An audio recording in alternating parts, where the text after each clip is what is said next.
Hi guys, happy Friday! Best day of the week, Friday. I'm so excited to be here. I hope you guys enjoyed chapter 1 of our new book yesterday, Tales of a Fourth Grade Nothing. We are moving on to chapter 2 today. Yesterday we just pretty much got introduced to our main character, Peter.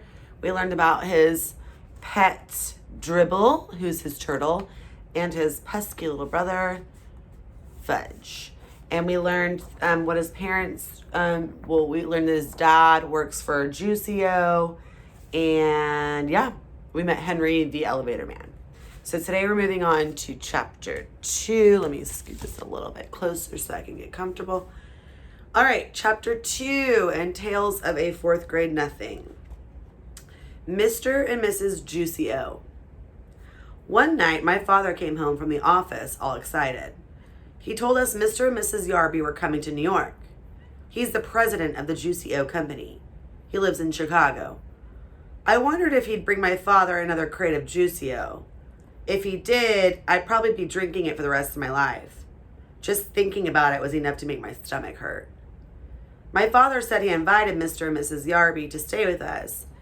My mother wanted to know why they couldn't stay at a hotel like most people who come to New York. My father said they could, but he didn't want them to. He thought they'd be more comfortable staying with us. My mother said that was about the silliest thing she'd ever heard. But she fixed up Fudge's bedroom for our guests. She put fancy sheets and a brand new blanket on the hide-a-bed. That's a sofa that opens up into a bed at night. It's in Fudge's room because that used to be our den.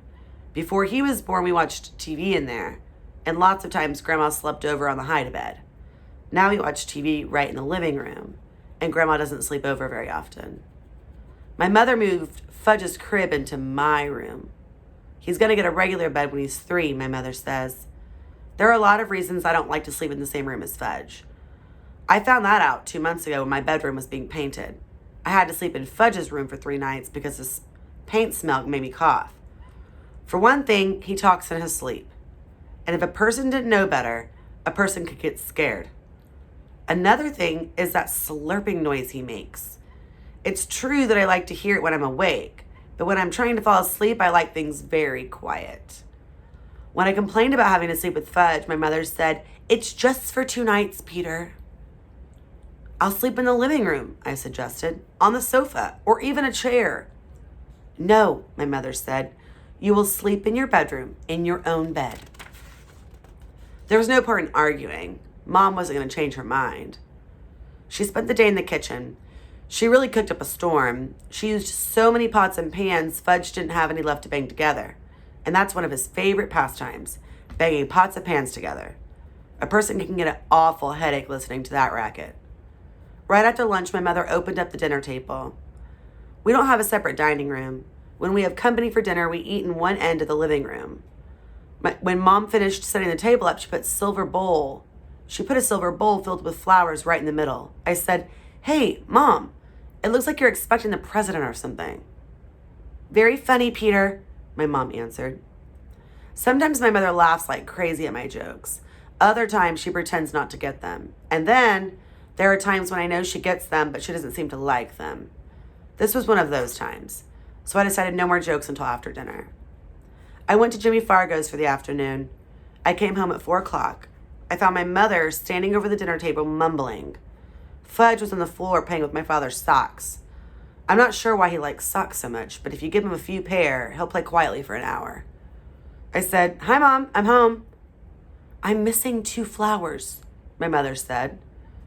I don't know how she noticed that 2 flowers were missing from her silver bowl, because there were at least a dozen of them left.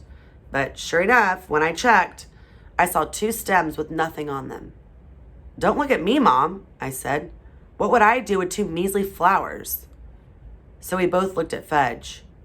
"Did you take Mommy's pretty flowers?" my mother asked.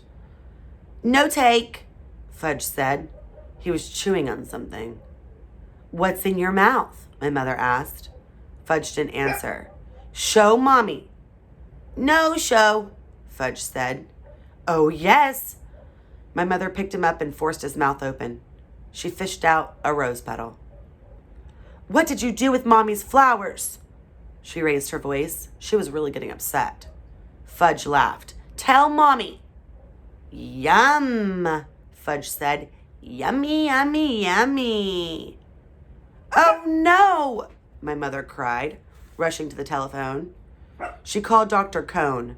She told him that Fudge ate 2 flowers. Dr. Cone must have asked what kind because my mother said, roses, I think, but I can't be sure. One might have been a daisy. There was a long pause while my mother listened to whatever Dr. Cone had to say. Then Mom said, thank you, Dr. Cone. She hung up. No more flowers, she told Fudge. You understand? No more, Fudge repeated. No more, no more, no more. My mother gave him a spoonful of peppermint-flavored medicine, the kind I take when I have a stomach pain. Then she carried Fudge off to have his bath. Leave it to my brother to eat flowers. I wondered how they tasted. Maybe they're delicious and I don't know it because I've never tasted one, I thought. I decided to find out. I picked off 1 petal from a pink rose. I put it in my mouth and tried to chew it up, but I couldn't do it. It tasted awful. I spit it out in the garbage.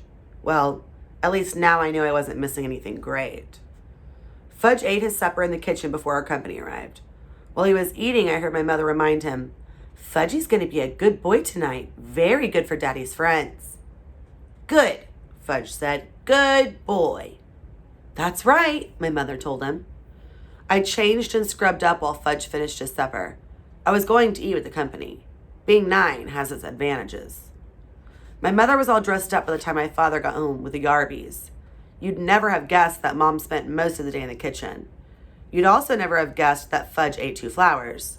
He was feeling fine. He even smelled nice, like baby powder. Mrs. Yarby picked him up right away. I knew she would. She looked like a grandmother. That type always makes a big deal about Fudge. She walked into the living room cuddling him. Then she sat down on the sofa and bounced Fudge around on her lap. Isn't he the cutest little boy? Miss Yarby said. I just love babies. She gave him a big kiss on top of his head. I kept waiting for somebody to tell her Fudge was no baby, but no one did. My father carried the Yarby suitcases into Fudge's room. When he came back, he introduced me to our company. This is our older son, Peter, he said to the Yarbys. I'm 9 and in 4th grade, I told them. How do, Peter, Mr. Yarby said. Mrs. Yarby just gave me a nod. She was still busy with Fudge. I have a surprise for this dear little boy, she said. It's in my suitcase. Should I go get it? Yes, Fudge shouted. Go get, go get. Miss Yarby laughed as if that was the best joke she ever heard. I'll be right back, she told Fudge. She put him down and ran off to find her suitcase. She came back carrying a present tied up with a red ribbon. Oh, Fudge cried, opening his eyes wide. Goody! He clapped his hands. Miss Yarby helped him unwrap his surprise. It was a wind-up train that made a lot of noise. Every time it bumped into something, it turned around and went the other way. Fudge liked it a lot. He likes anything that's noisy. I said, That's a nice train. Mrs. Yarby turned to me. Oh, I have something for you too. Peter, I reminded her. My name is Peter. Yes, well, I'll go get it. Mrs. Yarby left the room again. This time she came back with a flat package. It was wrapped up too, red ribbon and all. She handed it to me. Fudge stopped playing with his train long enough to come over and see what I got. I took off the paper very carefully in case my mother wanted to save it, and also to show Miss Yarby that I'm a lot more careful about things than my brother. I'm not sure she noticed. My present turned out to be a big picture dictionary, the kind I liked when I was about 4 years old. My old one is in Fudge's bookcase now. I don't know much about big boys, Miss Yarby said, so the lady in the store said a nice book would be a good idea. A nice book would have been a good idea, I thought, but a picture dictionary? That's for babies. I've had my own regular dictionary since I was 8, but I knew I had to be polite, so I said, Thank you very much. It's just what I've always wanted. I'm so glad, Miss Yarby said. She let out a long sigh and sat back on her sofa. My father offered the Yarbys a drink. Good idea, Mr. Yarby said. What'll it be? My father asked.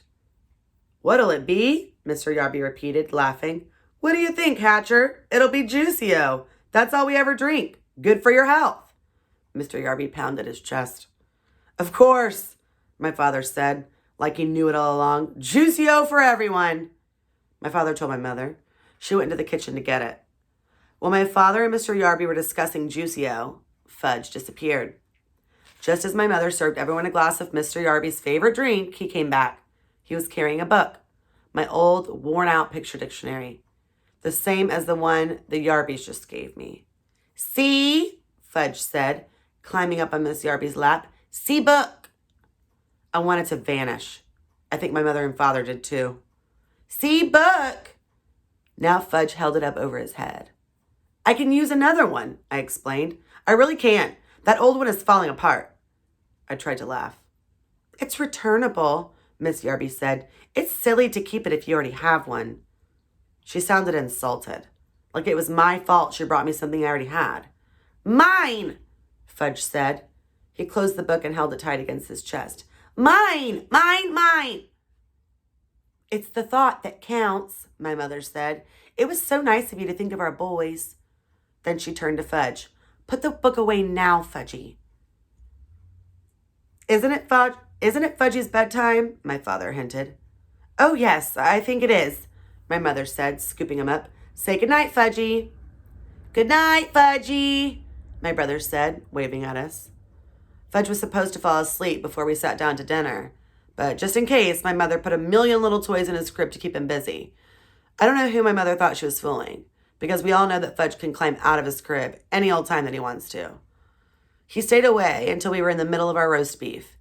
Then he came in carrying Dribble's bowl. He walked right up to Miss Yarby. He thought she was his new friend. See, he said, holding Dribble under her nose. See Dribble. Mrs. Yarby shrieked, Oh, I can't stand reptiles. Get that thing away from me. Fudge looked disappointed, so he showed Dribble to Mr. Yarby. See, he said. Hatcher, Mr. Yarby boomed. Make him get that thing out of here. I wondered why Mr. Yarby called my father Hatcher. Didn't he know his first name was Warren? And I didn't like the way Mr. and Mrs. Yarby both called Dribble a thing. I jumped up. Give him to me, I told Fudge. I took Dribble in his bowl and marched into my room. I inspected my turtle all over. He seemed all right. I didn't want to make a big scene in front of our company, but I was mad. I mean, really mad. That kid knows he's not allowed to touch my turtle. Peter, my father called, come and finish your dinner. When I got back to the table, I heard Mrs. Yarby say, It must be interesting to have children. We never had any ourselves. But if we did, Mr. Yarby told my father, we'd teach them some manners. I'm a firm believer in old-fashioned good manners. So are we, Howard, my father said in a weak voice. I thought Mr. Yarby had a lot of nerve to hint that we had no manners. Didn't I pretend to like their dumb old picture dictionary? If that isn't good manners, then I don't know what it is. My mother excused herself and carried Fudge back to my room. I guess she put him into his crib again. I hope she told him to keep his hands off my things. We didn't hear from him again until dessert. Just as my mother was pouring the coffee, he ran in wearing my rubber gorilla mask from last Halloween. It's a very real-looking mask. I guess that's why Miss Yarby screamed so loud. If she hadn't made so much noise, my mother probably wouldn't have spilled the coffee all over the floor. My father grabbed Fudge and pulled the gorilla mask off him. That's not funny, Fudge, he said. Funny, Fudge laughed. Funny, funny, funny, Fudgy. Yes, sir, Hatcher, Mr. Yarby said. Old-fashioned manners. By that time, I'm sure my father was sorry the Yarbys weren't staying at a hotel. I finally got to bed at 10. Fudge was in his crib, slurping away. I thought I'd never fall asleep, but I guess I did. I woke up once when Fudge started babbling. He said, whatever that means. I didn't even get scared. I whispered, shut up, and he did. Early the next morning, I felt something funny on my arm. At first, I didn't wake up. I just felt this little tickle. I thought it was part of my dream, but then I had the feeling somebody was staring at me, so I opened my eyes. Fudge was standing over me, and Dribble was crawling around my arm. I guess Fudge could tell I was about ready to kill him because he bent down and kissed me. That's what he does when my mother's angry at him. He thinks nobody can resist him when he makes himself so lovable. And a lot of times it works with my mother, but not with me. I jumped up, put Dribble back into his bowl, and smacked Fudge on his backside. Hard. He hollered. My father came running into my room. He was still in his pajamas. He whispered, What is going on in here? I pointed at Fudge and he pointed at me. My father picked up my brother and carried him off. Go back to sleep, Peter, he said. It's only 6 o'clock in the morning. I fell asleep for another hour, then woke up to an awful noise. It was Fudge playing with his new train. It woke up everybody, including the Arbies. But this time there was nobody they could blame. They were the ones who gave Fudge the train in the first place. Breakfast was a very quiet affair. Nobody had much to say. Mr. Yarby drank two glasses of Juicio. Then he told my father that he and Mrs. Yarby had their suitcases packed. They were leaving for a hotel as soon as breakfast was over. My father said he understood. That the apartment was too small for so many people. My mother didn't say anything. When Mr. Yarby went into Fudge's bedroom to pick up his suitcase, his voice boomed. Hatcher! My father ran towards the bedroom. My mother and Mrs. Yarby followed him. I followed them. When we got there, we saw Fudge sitting on the Yarby suitcase. He had decorated it with about 100 green stamps, the kind my mother gets at the supermarket. See? Fudge said. See, pretty. He laughed. Nobody else did. Then he licked the last green stamp and stuck it right in the middle of the suitcase. All gone, Fudge sang, holding up his hands. It took my mother half an hour to peel off her trading stamps and clean up the Yarby suitcase. The next week, my father came home from the office and collected all the cans of Juicio in our house. He dumped them into the garbage. My mother felt bad that my father had lost such an important account. But my father told her not to worry. Juicio wasn't selling very well at the stores. Nobody seemed to like the combination of oranges, grapefruits, pineapples, pears, and bananas. You know, Dad, I said, I only drank Juicio to be polite. I really hated it. You know something funny, Peter? My father said. I thought it was pretty bad myself. That's the end of chapter 2. Man, Fudge is a lot. He's a mess. Fudge causes trouble. Poor Peter. I feel like this whole book is going to be us listening to Peter having to deal and put up with crazy Fudge. I know some of you have little siblings at home. Leave a comment in the section below if you have siblings that are under 3. So 3 years old and under. Because I'm thinking back to Jack. Those were the times where I was like, okay, will I survive? So I'm sure some of you can really personally relate to Peter's struggle. I like this book. This is great. I like it a lot. We will come back on Monday with chapter 3. Chapter 3 is called The Family Dog. So we can kind of predict what we think that chapter is going to be about. Yeah, I hope you guys have a great weekend.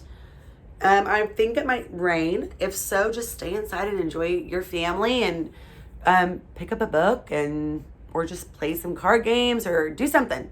But enjoy time with your loved ones while we still have all this time together. I've learned that it's better just to kind of accept and enjoy this time at home than complain. Because I think I'll miss this when it's over. Even though I miss you guys way more. Like I wish we were at school right now. But I love you guys. I hope you have a great weekend and I will see you on Monday. Mwah!